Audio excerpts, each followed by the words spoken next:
Salut à tous, c'est Sully Perfecten, j'espère que vous allez bien. On se retrouve pour la review, malheureusement, du dernier épisode de la saison 7 de Game of Thrones. L'épisode 7 est sorti hier, et oui c'est triste, mais voilà, tout a une fin. Et on va faire donc une review complète et un petit débrief de cet épisode d'une heure et quart, un peu plus d'une heure et quart, l'épisode le plus long jamais réalisé. Et voilà, ça a été un très bon épisode et je vous propose de le débriefer tout de suite. L'épisode s'intitule donc Le Dragon et le Loup et on va voir ce que ça a donné. Alors, ça commence à Port-Réal à l'occasion de la première rencontre des reines. C'était cette fameuse rencontre tant attendue entre Daenerys et Cersei.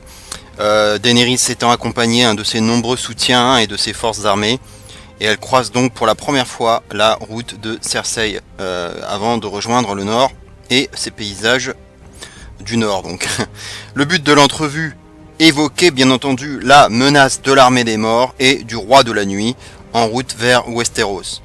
Venu avec un des soldats de cette fameuse armée, Jon Snow, Sandor Clegane et les autres montrent à la femme assise sur le trône de fer la menace que constituent les marcheurs blancs et leurs combattants. Visiblement impressionnée, Cersei se dit prête à s'allier à la mère des dragons et aux Nordiens si Jon Snow promet de ne pas interférer dans le conflit qui l'oppose à Daenerys. Mais, contre toute attente, Jon refuse de faire cette promesse. Il annonce avoir prêté allégeance à la fille du roi fou. Cet élan d'honnêteté semble jouer en défaveur de Daenerys, puisque Cersei met alors un terme à la discussion et s'en va vraiment furieuse. Après un échange tendu avec Tyrion, où il est notamment question de la mort de Tywin Lannister, mais aussi de celle de Joffrey, Myrcella et Tommen, ainsi que d'une nouvelle grossesse d'ailleurs, la veuve du roi Robert décide de finalement faire une trêve avec Daenerys pour ce que Jon désigne comme la Grande Guerre, puisque on voit effectivement Tyrion très courageusement qui dit à Daenerys que lui-même va se charger d'aller voir Cersei pour essayer d'arranger les choses, quitte à mourir, puisque c'est un vrai risque qu'il prend. Et donc il est dans le bureau de Cersei après avoir croisé Jaime un court instant. Jaime croyant que à ce moment-là il n'allait plus jamais se revoir. La montagne est bien entendu présente et donc cette scène forte entre Tyrion et Cersei. Donc Tyrion qui essaye donc de convaincre Cersei de revenir sur sa décision et donc effectivement le revirement est plutôt rapide puisqu'on revoit d'abord Tyrion retrouver les autres et suivi juste de Cersei avec la montagne notamment et Jaime. Donc un revirement rapide mais qui finalement s'avère être une ruse puisque Cersei a un plan.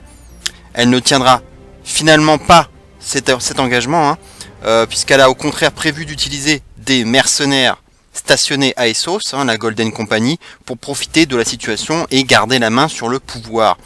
Pour parvenir à ses fins, elle s'est entendue avec Euron Greyjoy, qui doit assurer le transport de ces nouveaux combattants de l'autre côté du détroit. Elle a dit d'ailleurs à Jaime qu'il y avait 20 000 hommes ainsi que des éléphants. Donc ça promet. Et donc, le choix de Cersei n'est une fois de plus pas sans conséquence, puisque ça l'isole encore davantage. Ce mensonge entraîne effectivement une rupture brutale entre elle et Jaime Lannister, qui décide de quitter Port-Réal pour rejoindre le nord et combattre l'armée des morts. Donc c'est là vraiment qu'il y a une cassure peut-être définitive cette fois-ci entre les frères et sœurs et amants, puisque Jaime jusque-là avait toujours cédé, on va dire, aux caprices de la reine, et là cette fois-ci il prend le parti de rejoindre Tyrion et d'aller combattre l'armée des morts, puisqu'il considère que le danger est vraiment de l'autre côté du mur et que l'avenir se joue là et que de toute façon Cersei ne pourra pas régner et que si l'armée des morts n'est pas vaincue et que de toute façon tout le monde va crever, Et que même si l'armée des morts était vaincue, il y aurait également ceux du sud qui viendraient pour tuer tout le monde à Port-Réal. Donc Jaime joue sa carte et je pense qu'il a raison et je pense que beaucoup de fans étaient contents que Jaime prenne cette décision. Et donc pour rappeler que Cersei, donc lorsqu'elle est revenue une seconde fois, donc pour parler à Daenerys et à Jon, avait donc promis finalement de respecter cette trêve.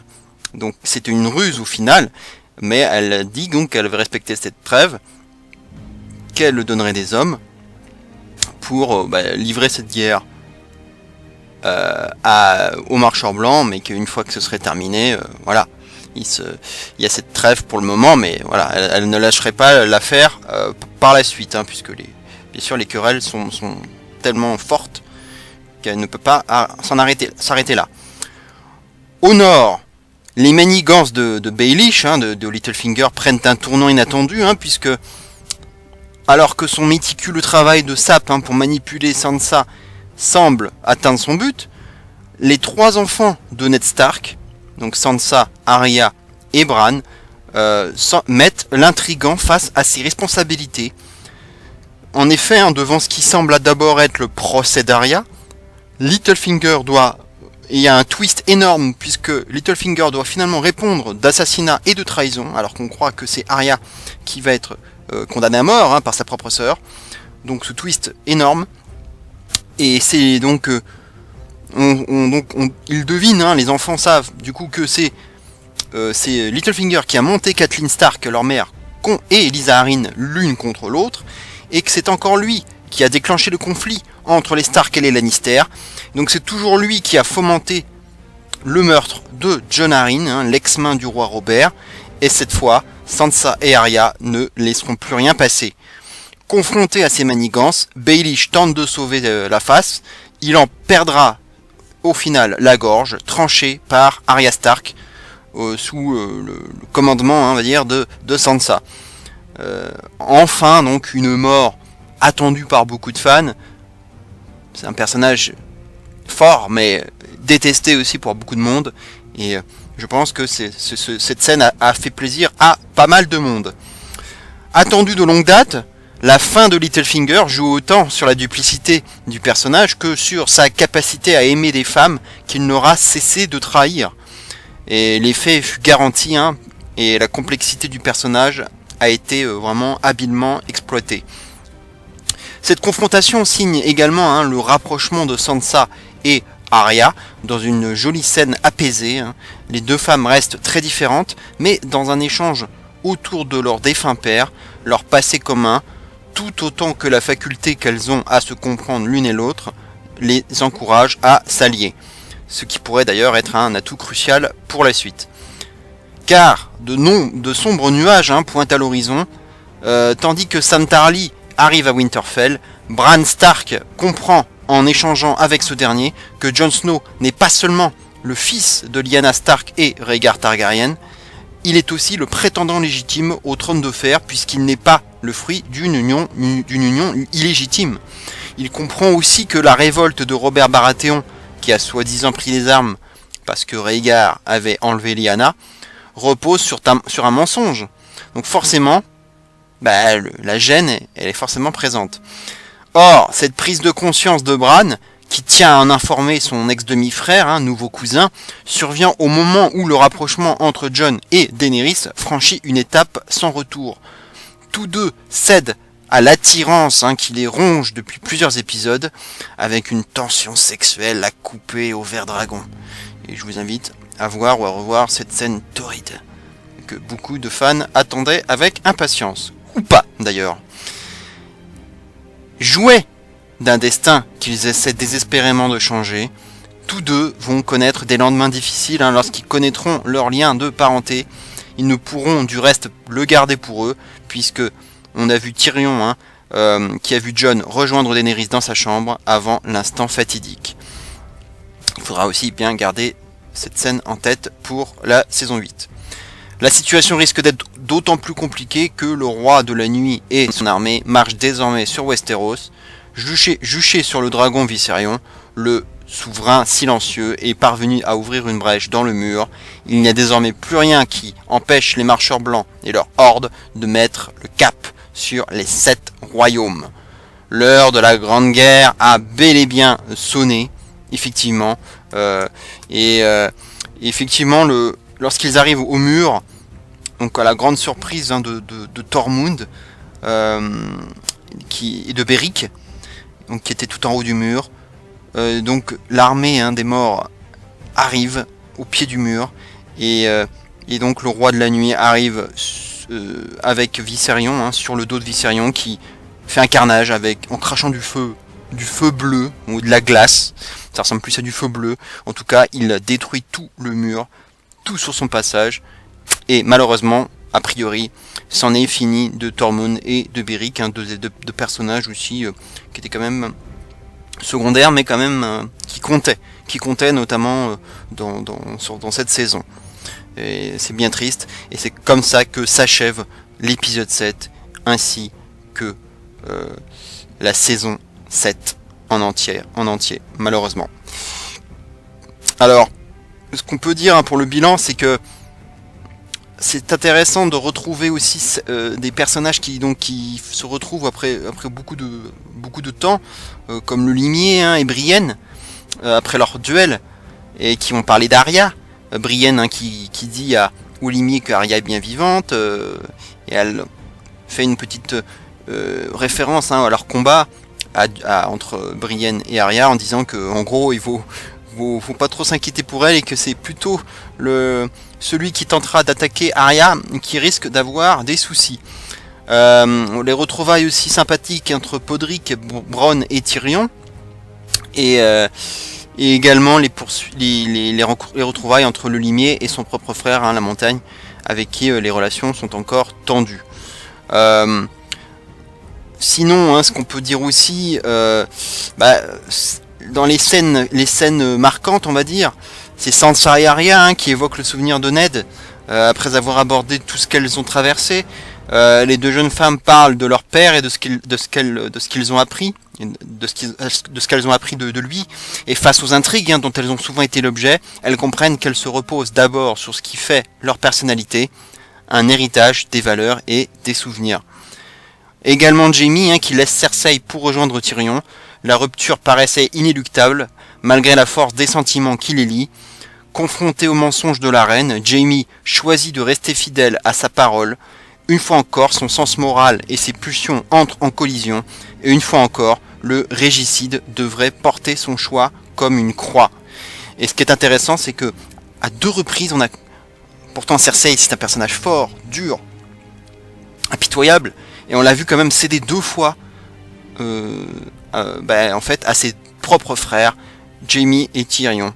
Bien que, en fait, la première fois, lorsqu'elle a cédé à Tyrion, c'était finalement plus une ruse qu'autre chose.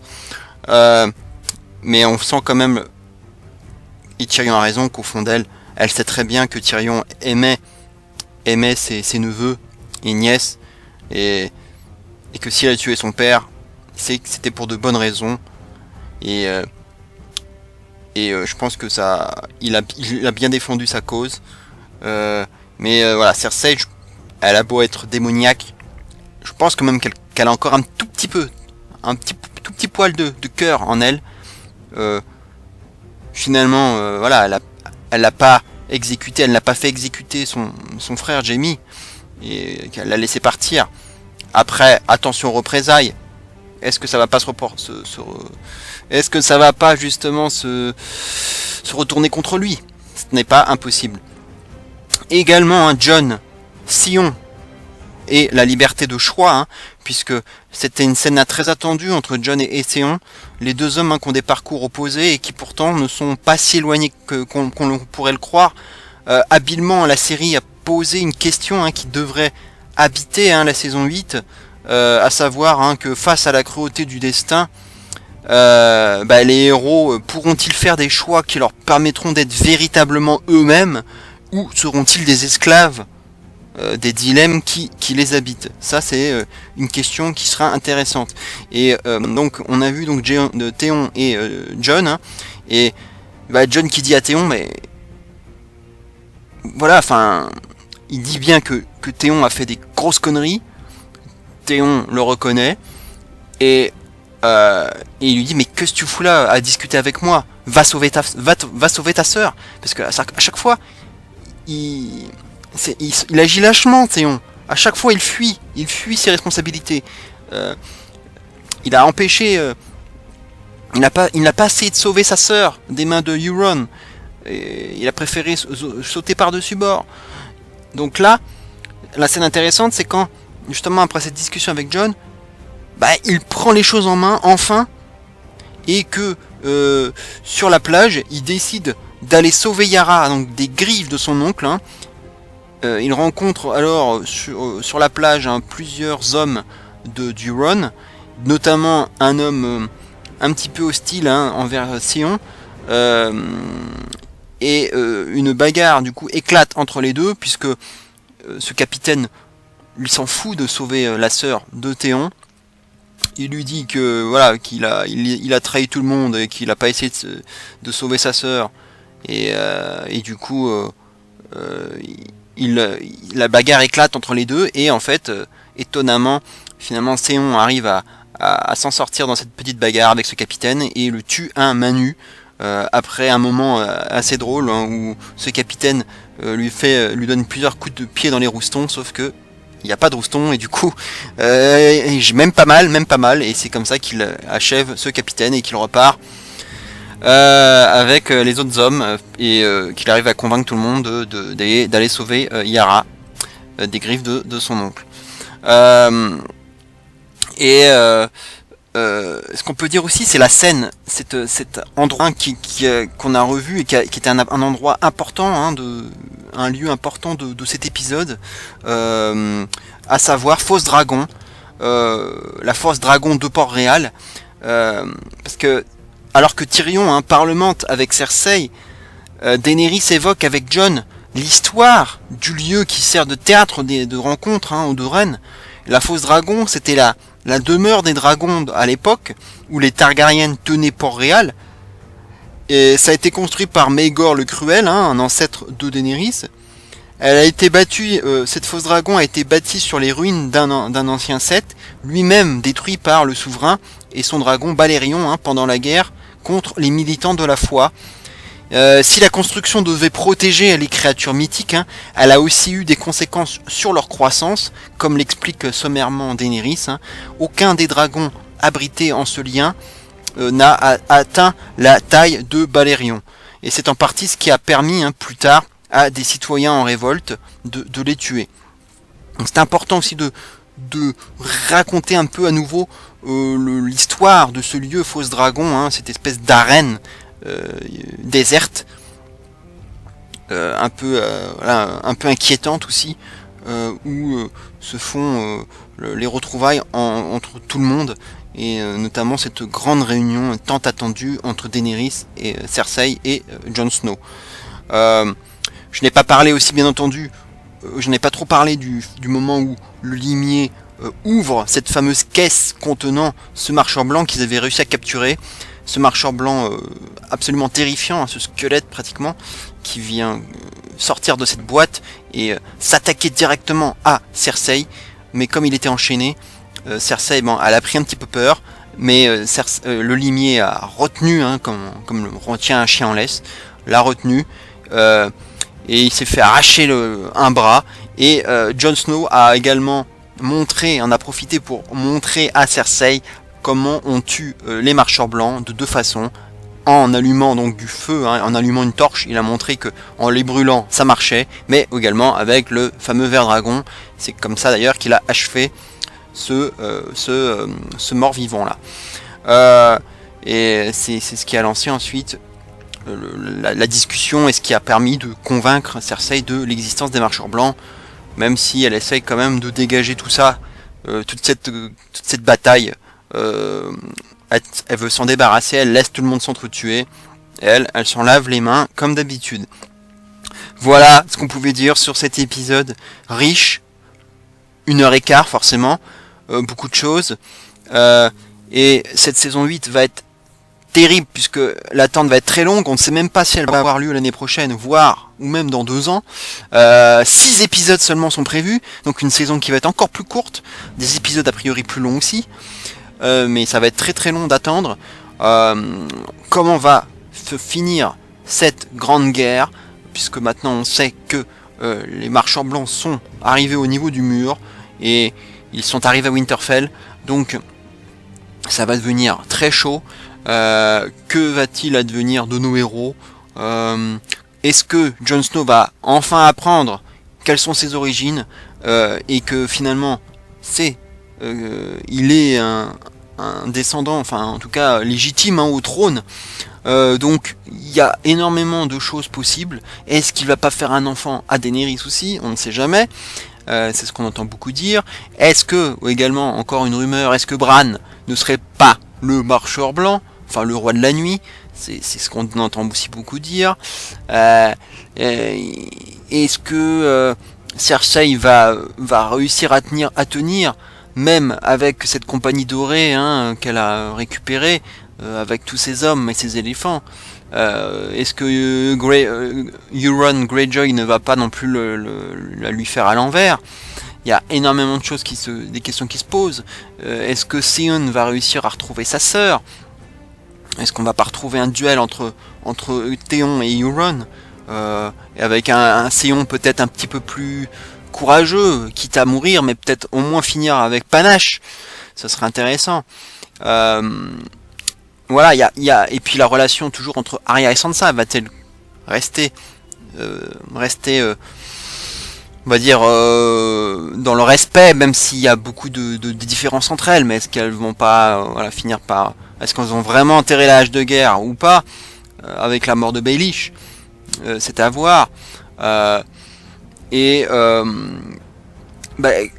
Que va-t-il se passer? Il y a énormément de choses, il y a plein de choses que je vois, il y a sûrement d'autres choses que j'oublie, mais il y a tellement de choses, c'est une série tellement riche. En tout cas, les bases sont posées pour cette saison 8 qui va être énorme, probablement. Il faudra s'attendre à des scènes épiques, avec forcément beaucoup d'effets spéciaux, mais c'est nécessaire forcément, vu les monstres qui nous attendent. En tout cas, qu'avez-vous pensé de cette saison et de cet épisode? Est-ce que vous avez hâte également de voir la saison suivante? Je pense que cette saison vous a plu, à mon avis, c'est la meilleure saison depuis le début, à n'en pas douter. Ce qui est une belle performance, qu'en général les séries ont tendance à devenir de moins en moins bonnes au fil des saisons. Au contraire, Game of Thrones arrive à se bonifier avec le temps. Et ça, c'est une très bonne chose et quelque chose d'assez rare pour être signalé. En tout cas, je vous remercie de m'avoir suivi pour ces 7 épisodes, toutes ces reviews. Ça a été court. Voilà, ça m'a fait plaisir de partager avec vous cette passion pour Game of Thrones et ces 7 saisons. En tout cas, n'hésitez pas à commenter, à liker, à partager cette vidéo. Et on se retrouve, malheureusement, ça ne sera pas pour Game of Thrones, mais il y a plein d'autres choses. Il y a peut-être donc du coup du football, puisque je vois que ça plaît, donc je pense que je vais reparler un peu de football. Et puis bien entendu, en majeur, le catch, ma passion première.